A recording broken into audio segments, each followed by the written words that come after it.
A man's greatest gamble isn't in the boardroom. It's the one he makes on his wife's silence. For Ethan Blackwood, tonight was the ultimate bet. He was walking into the most important gala of his career, held at the opulent Grand Serafina Hotel, with his beautiful young mistress Sophia on his arm. His wife Eleanor was at home, a forgotten piece of a life he was eager to upgrade. He believed he was the king of his own world, the master of his destiny. But what happens when the castle you're showing off doesn't belong to you? What happens when your quiet, unassuming wife holds the keys to the entire kingdom? Stay with me, because this isn't just a story of infidelity. It's a tale of a spectacular downfall, where the truth arrives in a designer gown and changes everything in a single heartbeat. The Blackwood residence in the manicured suburbs of Chestnut Hill was a monument to modern ambition. It was a house of clean lines, cold marble, and vast panes of glass that looked out onto a perfectly landscaped yet sterile garden. It was Ethan's pride and joy, a tangible symbol of his ascent. He was Ethan Blackwood, Senior Vice President at Innovate Dynamics, a man who by all outward appearances had meticulously crafted a perfect life. Tonight, the silence in the cavernous dining room was heavier than usual. Ethan adjusted the cuffs of his bespoke tuxedo, the fabric a whisper of expensive silk. Across the polished mahogany table, his wife Eleanor Vance picked at her salad. She was beautiful in a way he had stopped noticing, like a piece of classical art that becomes mere wallpaper over time. Her grace was quiet, her intelligence subtle. In the early years of their marriage, he had found that quietness alluring, a calm harbor for his raging ambition. Now he just found it dull. "You're sure you don't want to come?" He asked the question, a mere formality, a box to be ticked on the checklist of feigning concern. "It's the Vanguard Awards. It's a big night for the company." Eleanor looked up, her eyes the color of a stormy sea, holding a flicker of something he couldn't decipher. Sadness. Resignation. "I told you, Ethan. I have that deadline for the library proposal." Besides, she added, a small, sad smile touching her lips, "these events aren't really for me. You shine so brightly, I'd just be in your shadow." He pretended internally at her words, taking them as the compliment they were intended to be. It was true. He did shine. He was dynamic, charismatic, a shark in a world of minnows. Eleanor, with her love for old books, architectural sketches, and quiet evenings, was an anchor. A lovely, respectable anchor, but an anchor nonetheless. "All right, darling. Just don't work too hard," he said, his tone dismissive. He stood up, grabbing the keys to his Jaguar from the crystal bowl by the door. "I'll probably be late. Lots of networking to do. Harrison is expecting me to close the deal with the Japanese investors tonight." "Of course," she said softly, her gaze dropping back to her plate. "Be brilliant." He didn't see the way her hand trembled slightly as she placed her fork down. He didn't notice that her plate was still full. He was already gone, his mind miles away, buzzing with anticipation. He wasn't just thinking about the investors or the award he was certain he would win. He was thinking of Sophia. Sophia Jensen. She was 26, a firecracker in the marketing department at Innovate Dynamics. She was all vibrant energy, ambitious hunger, and wide-eyed admiration for him. She saw him not as the man who sometimes forgot to take out the recycling, but as the titan of industry he saw himself as. She made him feel like the man he was supposed to be, not the man who had married the quiet, unassuming daughter of a moderately successful architect. He had told Sophia his marriage was a hollow shell, a prison of polite obligation. He painted Eleanor as a passionless, unsupportive woman who was content to live off his success without contributing anything to his drive, and Sophia, enamored and ambitious herself, believed every word. As he drove away from the silent, glass-walled house, his phone buzzed. A message from Sophia. "Can't wait to see you, superstar. I'm wearing a red dress, the one you love." A genuine smile, the first of the evening, spread across Ethan's face. He pressed the accelerator, leaving his old life behind in the rearview mirror, speeding toward the glittering promise of the new. He felt no guilt. He felt only the exhilarating, intoxicating thrill of having it all. He was Ethan Blackwood, and tonight the world was his to conquer. He had a brilliant career, a beautiful mistress, and a stable, quiet wife at home. It was in his mind, the perfect arrangement, a testament to his own cleverness. He had no idea that the foundation of his perfect world was built on sand, and the tide was about to come in.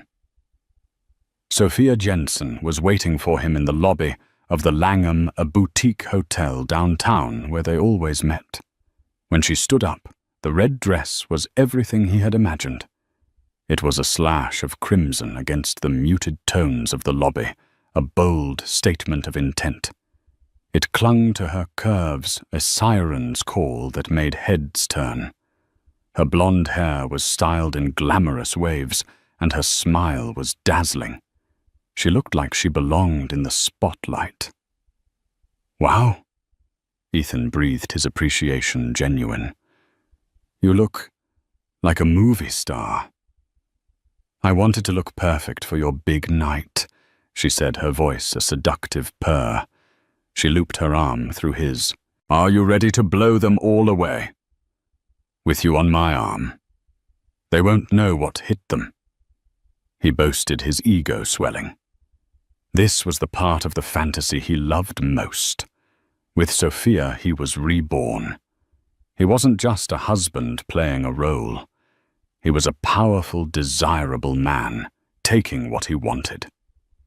He had spun a meticulous web of lies to keep his two worlds separate.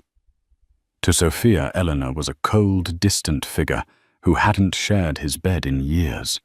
He'd told her they were staying together for appearances until a large trust fund, supposedly in Eleanor's name, matured.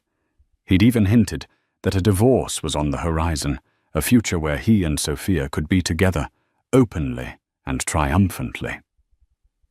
"I still can't believe we're doing this," Sophia whispered as they settled into the back of the limousine he'd hired for the night. Walking into a company gala together. Isn't it risky? "The biggest risks have the biggest rewards," he said smoothly, quoting a line he'd used in a board meeting last week. "Tonight is about power. It's about showing them who I am. And you," he said, tilting her chin up, "are part of that. You're not some secret Sophia. You're my future." Her eyes shone with a mixture of adoration and ambition. She saw her own star, rising hitched to his wagon. She was no fool. She knew dating a senior VP was a shortcut up the corporate ladder, but she'd convinced herself it was more than that. It was love. Ethan had a way of making you believe his reality. The limousine pulled up to the curb outside the Grand Serafina Hotel. It was a landmark of old-world luxury, its stone facade illuminated by golden floodlights. Liveried doormen rushed to open their doors. The air buzzed with the energy of the city's elite. Photographers' flashes popped on the red carpet, capturing the arrival of tech moguls, city council members, and financial titans. "This is incredible." Sophia breathed, her hand tightening on his arm. "I've only ever seen this place in magazines." "Get used to it," Ethan said, his voice brimming with confidence. "This is our world now." He guided her onto the red carpet, a proprietary hand on the small of her back. He posed for a few photos, enjoying the attention. He introduced Sophia to a few junior colleagues, deliberately avoiding senior management for now. He introduced her simply as Sophia, letting the implication hang in the air. He wanted whispers. He wanted speculation. It was all part of the power play. Tonight was his coronation, and he wanted everyone to see the queen he had chosen. Inside the ballroom was a breathtaking spectacle of crystal and gold. A string quartet played softly on a dais, chandeliers the size of small cars, dripped diamonds of light, and waiters in crisp uniforms moved through the throng with trays of champagne and hors d'oeuvres. Everyone who was anyone in the city's tech and finance scene was there. Ethan grabbed 2 glasses of champagne. To us, he toasted, clinking his glass against hers. And to a future without shadows. Sophia smiled, her eyes sparkling. "I'll drink that." As they mingled, Ethan felt a supreme sense of control. He was the master puppeteer, and everyone was dancing to his tune. He saw his boss, CEO David Harrison, across the room holding court. He'd go and pay his respects later, once he'd made a sufficient splash. He saw his main rival for the upcoming COO position, Mark Croft, glaring at him from across the room. Mark's date was his wife of 20 years, a pleasant but plain-looking woman.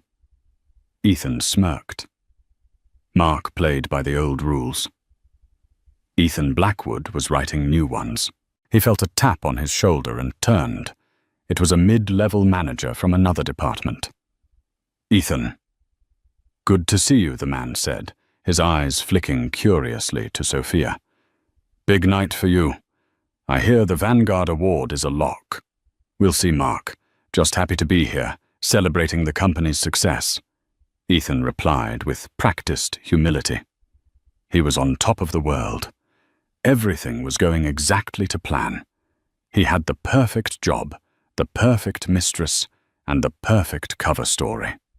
His wife was at home sketching her boring building designs, completely oblivious. In his meticulously constructed world, there were no variables he hadn't accounted for, no risks he hadn't mitigated. He was invincible. For the next hour, Ethan was in his element. He moved through the gilded ballroom like a shark navigating familiar waters. Sophia, a beautiful crimson remora, at his side. He introduced her with a casual intimacy that was far more damning than any official title. "This is Sophia," he would say, and the knowing glances and raised eyebrows from his colleagues only fueled his arrogance. He was flouting convention, and it felt exhilarating. He made a point of speaking with the Japanese investors he'd mentioned to Eleanor. They were older, more traditional men, and he could see a flicker of surprise in their eyes as he introduced Sophia, his special project manager. But Ethan's pitch was so slick, his numbers so compelling, that their professionalism soon overrode any personal judgment.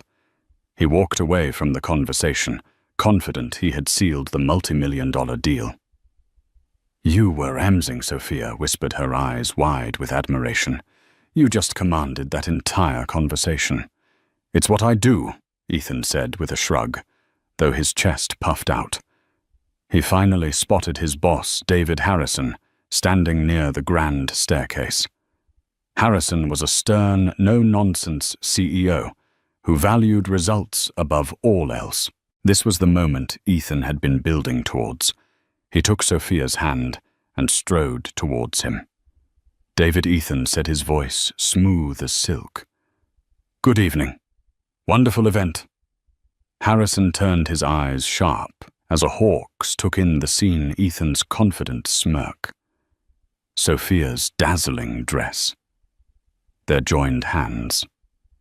A strange, unreadable expression crossed Harrison's face. It wasn't disapproval, not exactly. It was more like pity. Blackwood Harrison said, his voice flat. He gave Sophia a brief, almost dismissive nod. "Enjoying the evening immensely," We were just celebrating the successful chat with our friends from Tokyo, Ethan said, fishing for a compliment. Good Harrison said, his gaze drifting over Ethan's shoulder towards the grand entrance of the ballroom. There are a lot of important people here tonight. Make sure you're on your best behavior. The comment was oddly paternalistic, and it pricked Ethan's ego. Always am, David. Always am. Harrison didn't reply.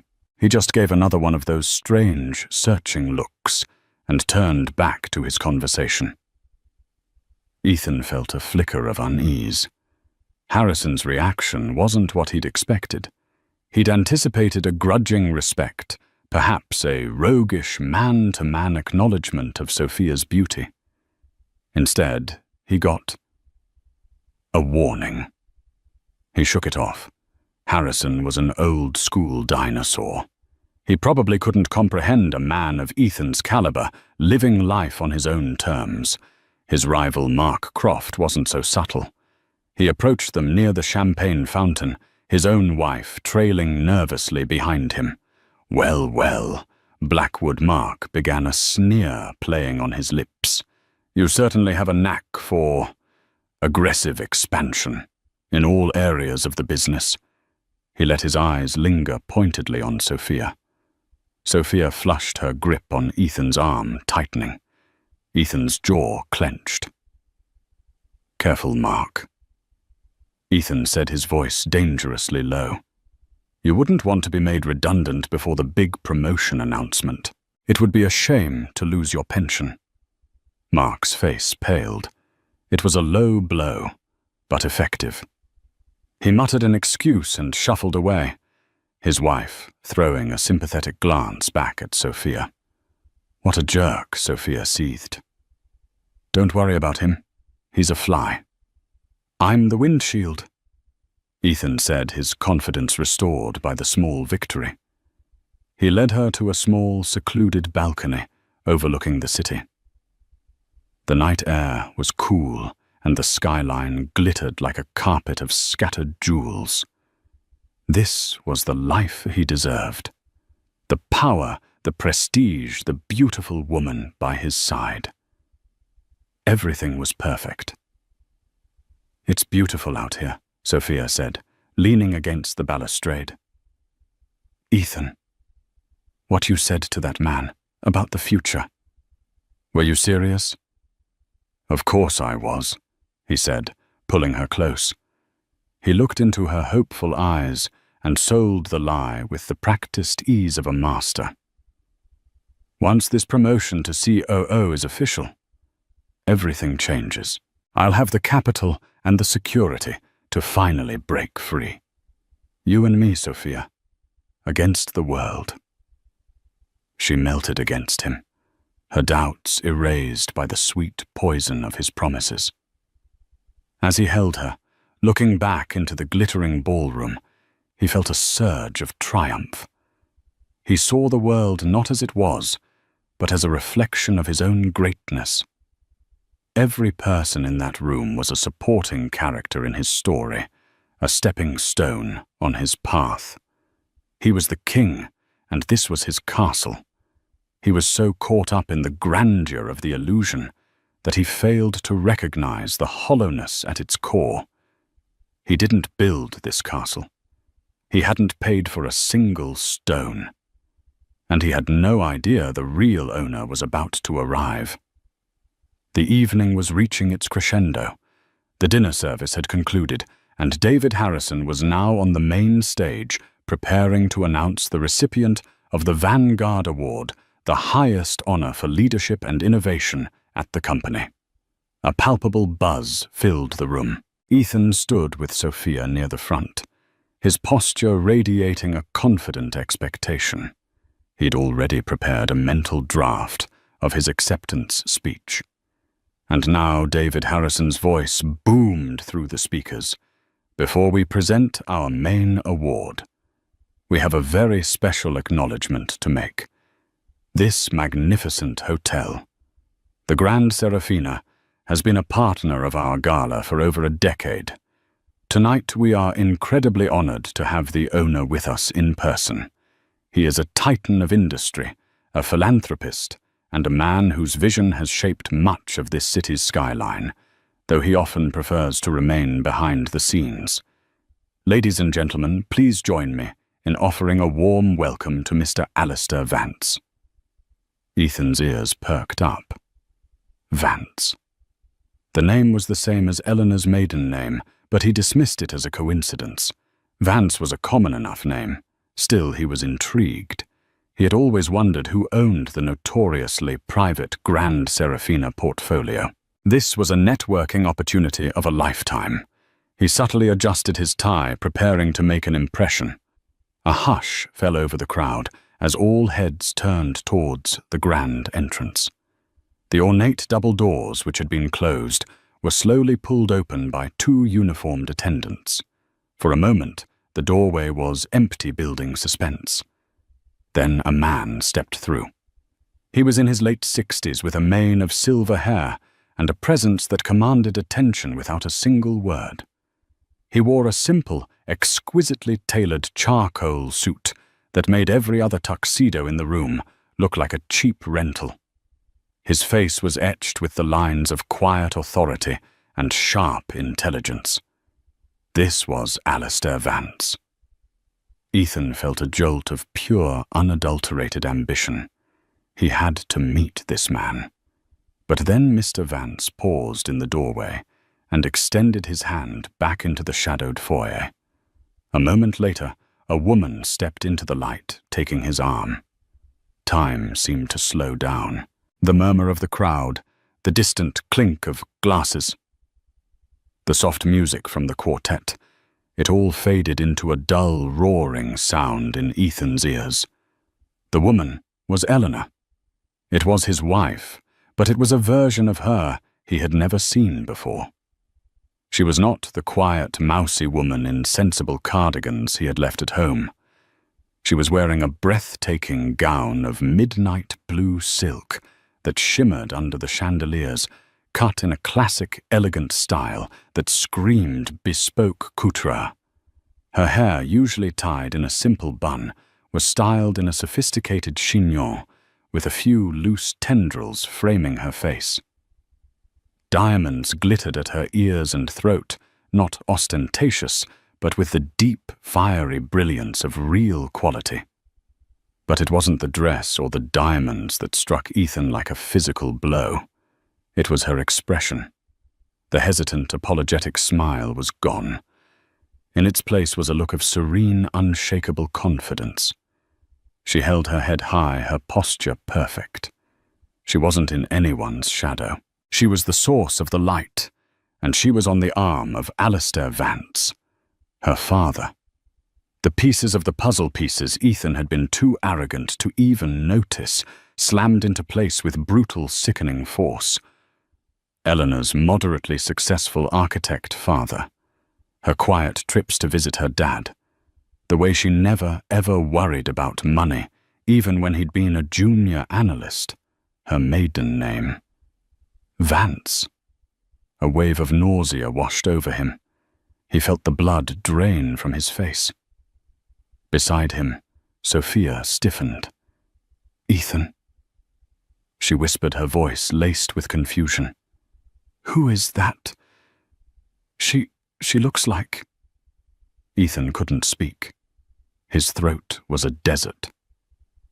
The crowd, which had been silent in awe, began to whisper. The whispers grew into a wave of murmurs, spreading through the ballroom like fire through dry grass. People who knew Ethan, who knew his wife, were turning to stare, their faces a mixture of shock, confusion, and dawning, delicious scandal. Alistair Vance, with Eleanor on his arm, began to walk slowly into the room. They didn't look at the crowd. They didn't look at the stage. Their eyes were fixed on one person. They were looking directly at Ethan Blackwood. Ethan felt 1,000 pairs of eyes on him. He felt Mark Croft's stare, now filled not with envy but with pure, unadulterated schadenfreude. He felt David Harrison's gaze from the stage, that look of pity, finally making a horrifying kind of sense. He looked from the radiant, powerful woman who was his wife to the terrified, confused girl in the red dress beside him. And in that moment, the floor of his borrowed castle didn't just crack. It disintegrated into dust, plunging him into a freefall with no end in sight. The king was naked, and everyone could see. The walk from the entrance to where Ethan stood felt like an eternity. For Ethan, each step Alistair and Eleanor took was a hammer blow against the fragile structure of his life. The whispers in the ballroom were now a low, predatory hum. Sophia had taken a half step away from him, her hand no longer on his arm, a dawning horror in her eyes as she began to connect the dots. Alistair Vance stopped a few feet in front of them. His calm, assessing gaze swept over Ethan, then lingered for a cold, dismissive moment on Sophia and her bright red dress. There was no anger in his eyes, just a profound, chilling disappointment. It was the look of a man observing an insect. Eleanor, however, looked directly at her husband. Her expression was not one of rage or hysteria. It was one of crystalline clarity, as if she were seeing him for the first time, stripped of all the illusions he had so carefully constructed. "Eleanor." Ethan stammered, his voice a hoarse croak. What is this? What are you doing here?" A small, humorless smile touched Eleanor's lips. "I should ask you the same thing, Ethan, though I suppose the answer is rather obvious." Her eyes flicked to Sophia, a glance so sharp and quick it was like a paper cut. Sophia visibly flinched and looked at Ethan, her face pale with confusion and betrayal. "Ethan, who is this?" Before Ethan could formulate a lie, Alistair Vance spoke. His voice was not loud, but it carried the weight of absolute authority, cutting through the surrounding whispers and silencing the room. "This," he said, his gaze locking onto Ethan's, "is my daughter, Eleanor Vance Blackwood." A collective gasp rippled through the onlookers. The scandal was no longer a matter of speculation. It was a confirmed 5-act drama, playing out in the center of the ballroom. Your daughter," Sophia whispered, turning to Ethan, her world tilting on its axis. "You told me her father was an architect. You said she had no money." Ethan's mind was a maelstrom of panic. It's complicated." He managed the words, sounding pathetic even to his own ears. "No, it's not complicated at all," Alistair said, his voice dropping to a steely quiet. "It's actually very simple. Let me clarify a few things for you, Mr. Blackwood, because you seem to operate under a series of rather profound misconceptions." He took a step closer. "Misconception number 1. That you are a self-made man." He paused, letting the words hang in the air. "I founded a venture capital firm 30 years ago. One of my first and most successful seed investments was in a promising little tech startup. You might have heard of it. It's called Innovate Dynamics." The blood in Ethan's veins turned to ice. He looked past Alistair to the stage where David Harrison stood with a grim, funereal expression. Harrison knew. Of course he knew. He knew who signed his checks. "Through my holding company, the Vance Group, I retain a 68% majority stake in this company." Alistair continued, his voice relentless. "David Harrison is an excellent CEO, but he works for me, which means, Ethan, that for the past 12 years, you have also worked for me." A sick, wrenching feeling churned in Ethan's stomach. His promotions, his bonuses, his meteoric rise. Had it all been orchestrated? A gilded cage he had mistaken for a throne. Misconception. Number 2. Alistair went on, his tone becoming even colder. That you are a wealthy man. The house in Chestnut Hill. My wedding gift to my daughter. The Jaguar you drive, a birthday present for my daughter. The stock portfolio that gives you your swagger at the country club. It was transferred from a trust I set up. For my daughter. You are not a wealthy man, Ethan. You are a man who has been living on my daughter's allowance. Each word was a precise, devastating blow. The life he had built, the success he had claimed as his own, was a sham. A carefully curated experience provided by the very family he had scorned. Eleanor finally spoke, her voice clear and strong, devoid of the hesitation he was so used to. I asked my father to help you, Ethan. In the beginning. I believed in you. I believed in your ambition. I thought if I gave you a foundation, you would build something wonderful for us. She looked at him, and for the first time he saw not a quiet wife, but a formidable woman. I was content to be in the background. I was happy to let you have the spotlight. I thought your happiness would be our happiness. But I was wrong. You didn't want a partner. You wanted an audience. And when my quiet support wasn't enough, you found a new one. Her gaze fell on Sophia again, but this time it held a sliver of pity. He told you I was passionless, didn't he? That our marriage was a prison of obligation, that I was holding him back from his brilliant destiny. Sophia, looking utterly lost, could only nod mutely, tears welling in her eyes. That's his story, Eleanor said. The truth is, my greatest passion was my misplaced faith in him. The only prison was the one he built for himself with his own lies. And the only thing I was holding back, she finished, her voice ringing with newfound power, was the consequences. Alistair Vance delivered the final fatal blow.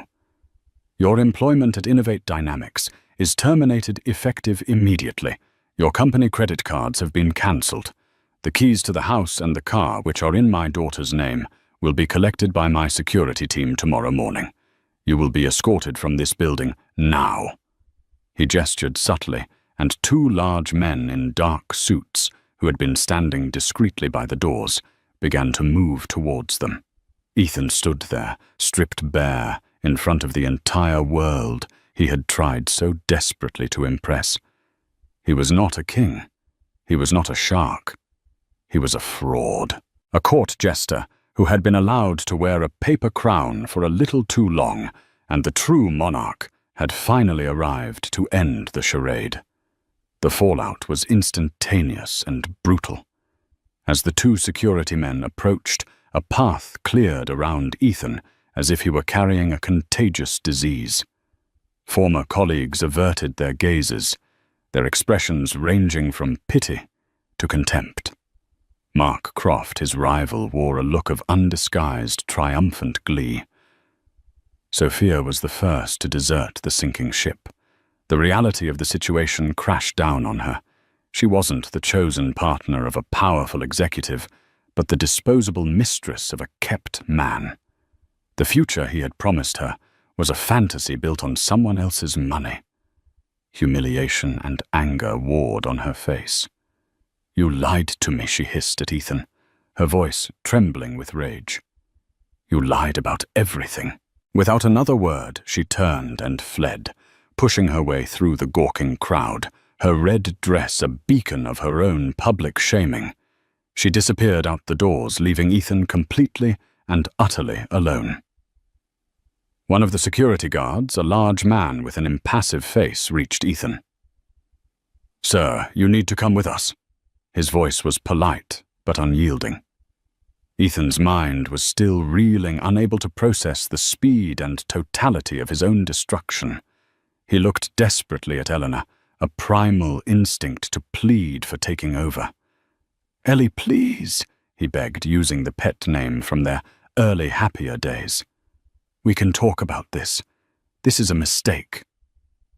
Eleanor looked at him, and her face was a mask of calm. The woman he thought he knew, the woman who would have cried and forgiven him in the past, was gone forever. "No, Ethan," she said, her voice steady. "The mistake was my 16-year investment in you. The return has been disappointing. There is nothing left to talk about." Her finality was more devastating than any shouted insult. It was the sound of a door being closed, locked and barricaded. As the guards gently but firmly took his arms, he saw his boss, David Harrison, approaching Alistair and Eleanor. Harrison bowed his head slightly to Alistair. "Mr. Vance, I'm so sorry you had to witness this." "It's not your fault," David Alistair replied calmly. "The trash has simply taken itself out." The insult delivered so casually was the final twist of the knife. Ethan was no longer a person to them. He was a piece of refuse to be disposed of. The walk out of the ballroom was the longest and most shameful journey of his life. Every eye was on him. He could hear the frantic whispering, the stifled laughter. He was the evening's entertainment, a cautionary tale that would be told for years to come. The man who flew too close to the sun, only to find out the sun was owned by his wife's father. They didn't take him out the grand entrance. They led him through a side door down a service corridor that smelled of disinfectant and boiled vegetables, and out into a cold, dark alley. The contrast with the opulence of the ballroom was dizzying. One moment he was sipping vintage champagne, the next he was standing next to a dumpster. "A taxi has been called for you, sir." One of the guards said, his duty done. Then they turned and went back inside the service door, clicking shut behind them, leaving him alone in the alley. He stood there in his $1,000 tuxedo, his whole body trembling with a mixture of shock, rage, and a profound, terrifying emptiness. His phone buzzed in his pocket. He pulled it out, expecting a message from Sophia, either angry or desperate. But it was a series of automated emails.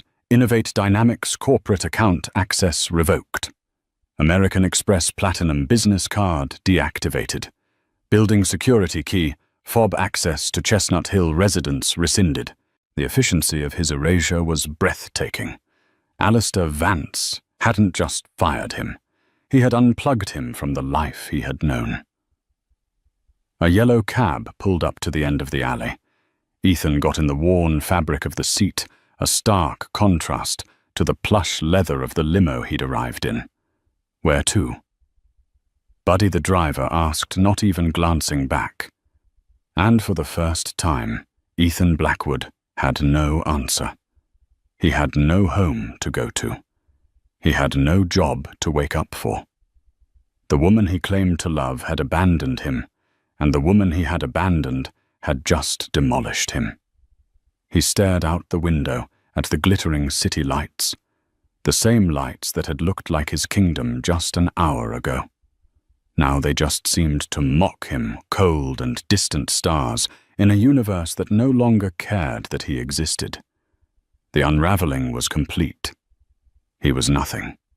6 months later, the spring sun streamed through the floor-to-ceiling windows of a corner office on the 54th floor of the Vance Group headquarters. The view was panoramic, a god's-eye perspective of the city skyline that Alistair Vance had helped to shape. But Alistair wasn't in the main chair today. He was sitting in one of the visitors' chairs, watching his daughter. Eleanor Vance stood before a large drafting table. Her brow furrowed in concentration as she made a minute adjustment to a complex architectural blueprint with a stylus. Gone were the quiet cardigans and the air of hesitant apology. She wore a sharply tailored navy blue pantsuit, her hair cut in a chic professional bob, She radiated an energy that was both calm and commanding. The blueprints on the table were for the Vance Center for the Arts, a new philanthropic project that was her brainchild. She was not just the benefactor. She was the lead architect, a role she had earned with a portfolio of brilliant anonymous design competition entries she'd worked on during the lonely nights of her marriage. The load-bearing calculations for the central atrium are still not quite right, she murmured more to herself than to her father. I want the glass ceiling to feel like it's floating, but the engineering has to be flawless. Alistair smiled a genuine, proud smile. If anyone can make it float, Eleanor, it's you. She looked up and returned his smile. The sadness that had lingered in her eyes for years was gone, replaced by the clear light of purpose. The scandal of the Vanguard Awards Gala had been the talk of the town for weeks, but Eleanor had weathered it with a grace that silenced all gossip. She hadn't reveled in Ethan's downfall.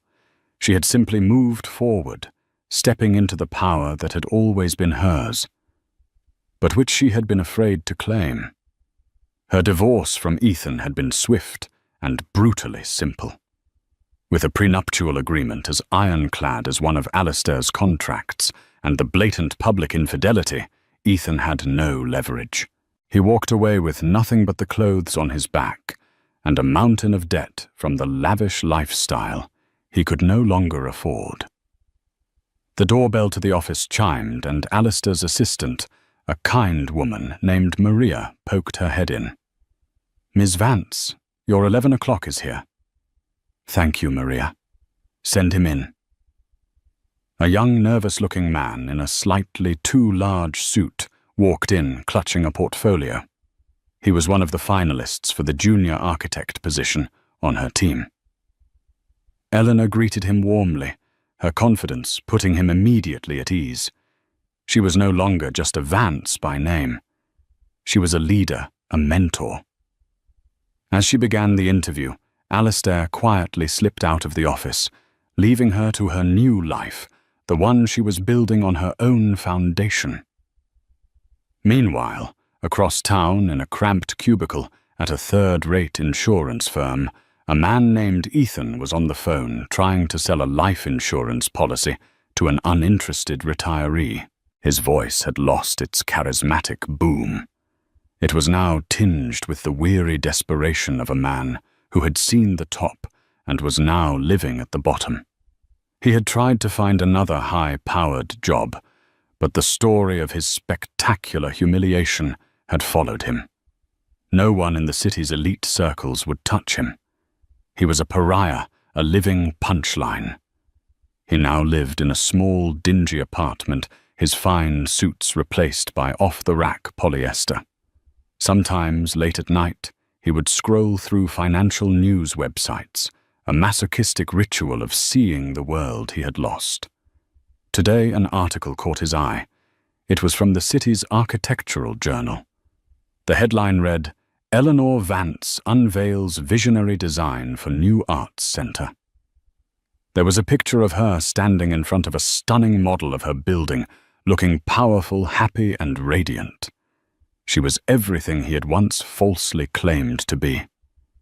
He stared at the photo for a long time, a hollow ache in his chest. He finally understood. He had thought her silence was weakness, her support a given.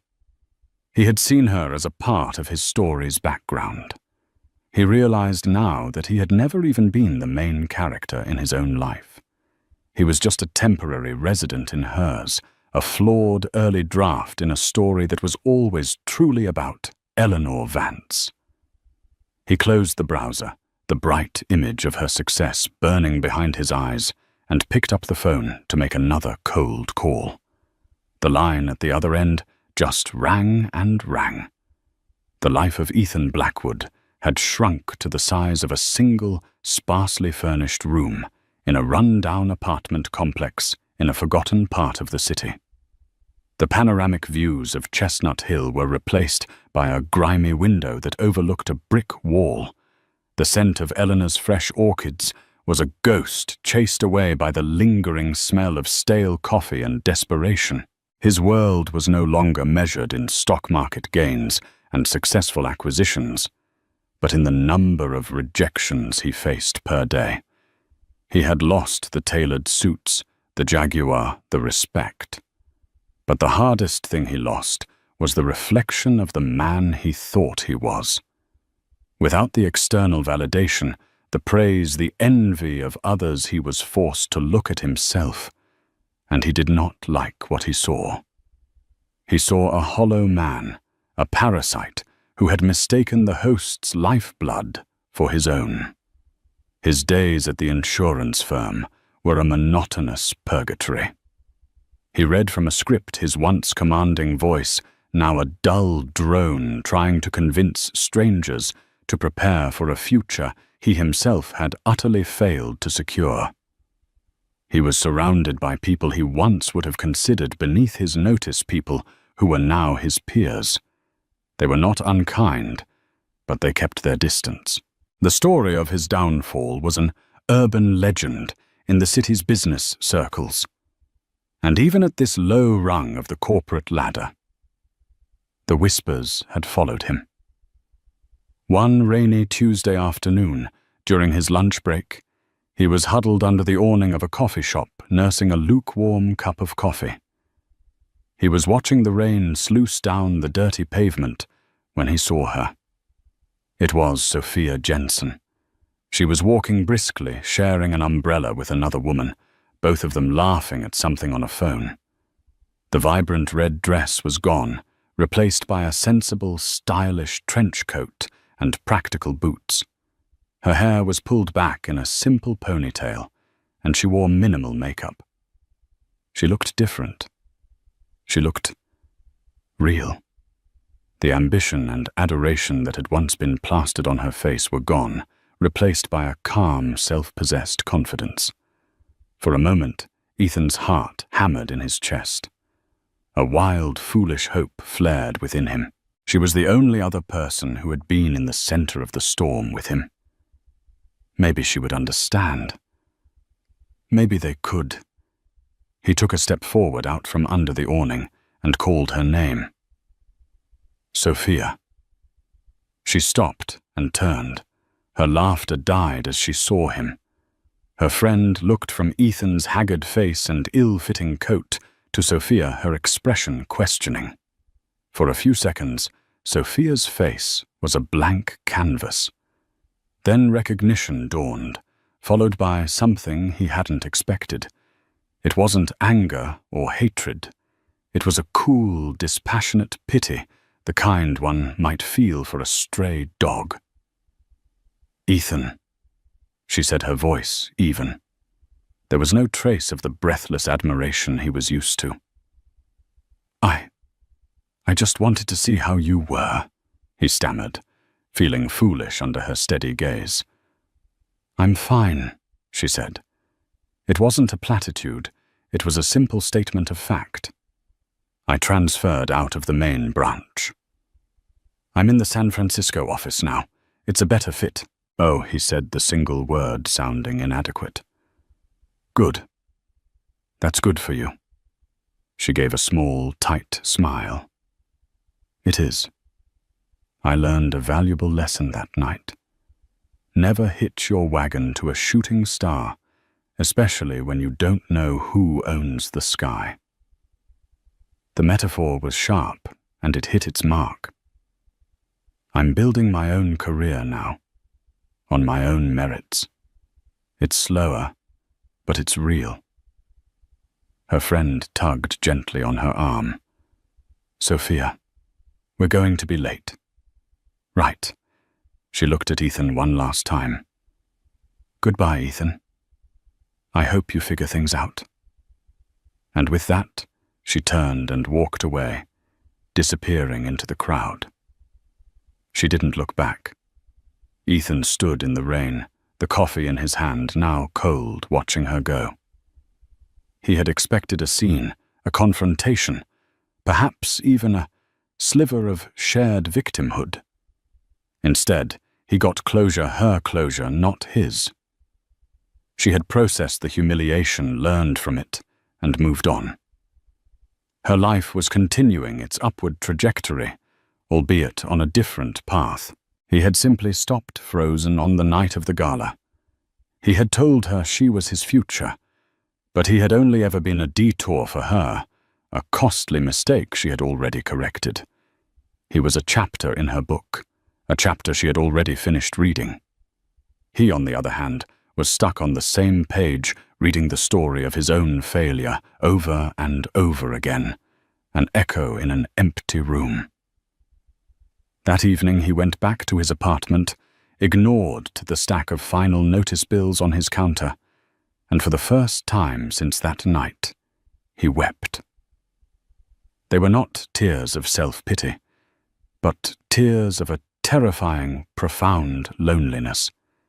He had finally been seen for what he was, and the world had collectively decided to look away. Eleanor Vance stood on the wind-swept raw earth of the construction site, a hard hat perched on her head.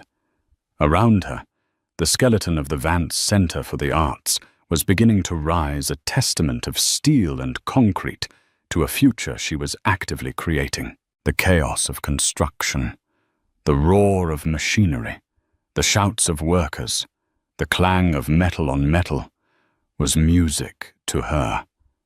It was the sound of progress, the sound of something new being born from nothing. Her life was now a carefully balanced structure of her own design. Her days were filled with meetings, site visits, and long productive hours at the drafting table. She had found her voice not just in boardrooms, but in the elegant, functional lines of her designs. She was no longer Eleanor Vance Blackwood, the quiet wife. She was Eleanor Vance, the architect. Her work had attracted attention. Samuel Reed, a notoriously sharp architectural critic for the New York Standard, had initially written a skeptical piece about the project, dismissing it as a potential vanity project for a billionaire's daughter. Instead of issuing a press release, Eleanor had invited him to her office. For 2 hours, she walked him through every blueprint, every 3D model, explaining her philosophy. The interplay of light and space, the commitment to sustainable materials. Samuel, a man known for his acerbic wit, had been silenced by her passion and undeniable talent. He left her office looking thoughtful, and his follow-up article was a glowing retraction. It praised her visionary synthesis of classical form and modern functionality. He became an unlikely ally, and over time, a friend. They would have lunch once a month, their conversations filled with spirited debates about architecture, art, and the city they both loved. He saw her not for her name or her past, but for the brilliance of her mind. It was a partnership of equals, something she had never truly experienced before. One evening, as she was packing her briefcase to go home, her assistant handed her a small stack of mail. Tucked between industry magazines and invitations to charity events was a plain white envelope. There was no return address, but she recognized the handwriting immediately. It was Ethan's. Her first instinct was to throw it away unopened. What could he possibly have to say that would matter now? But a different, calmer part of her, the part that had designed atriums and calculated load-bearing weights, was curious. Not with emotion, but with an engineer's desire to understand a completed failed structure. She sat down at her desk, the city lights beginning to twinkle outside her window, and opened it. The letter was 2 pages long, written on cheap-lined paper. It was not the confident, arrogant scrawl of the man she had married, but the shaky, desperate script of a broken man. He wrote of his loneliness, of the crushing weight of his new reality. He apologized not with the smooth, manipulative charm of his past, but with a raw, ugly honesty. He admitted he had never truly seen her.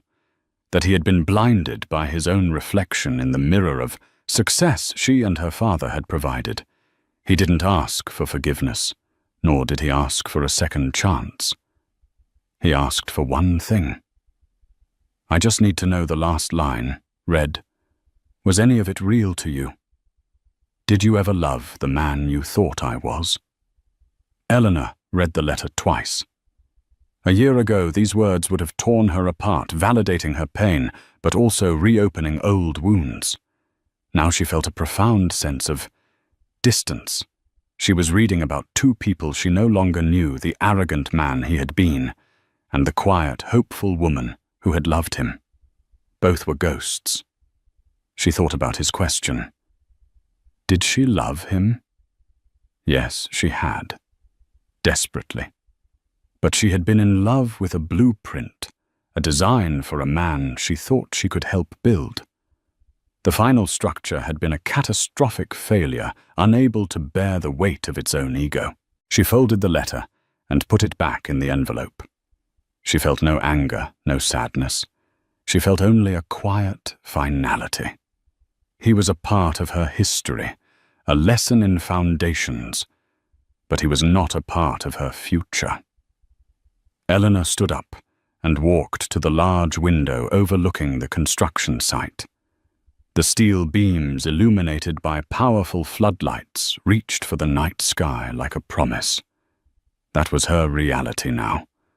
Solid, tangible, and rising. She did not need to answer Ethan's letter. Her answer was not in words, but in the steel and glass taking shape below. It was in her signature on the blueprints, the only signature that mattered anymore. Her own. And so Ethan Blackwood's world, built on a foundation of lies, and someone else's fortune, came crashing down in the most public way imaginable. It's a stark reminder that the truth, no matter how deeply buried, always finds its way to the surface. Eleanor Vance's story isn't one of revenge, but of rediscovery. She reclaimed the power she had willingly given away, not to destroy her husband, but to finally build her own life.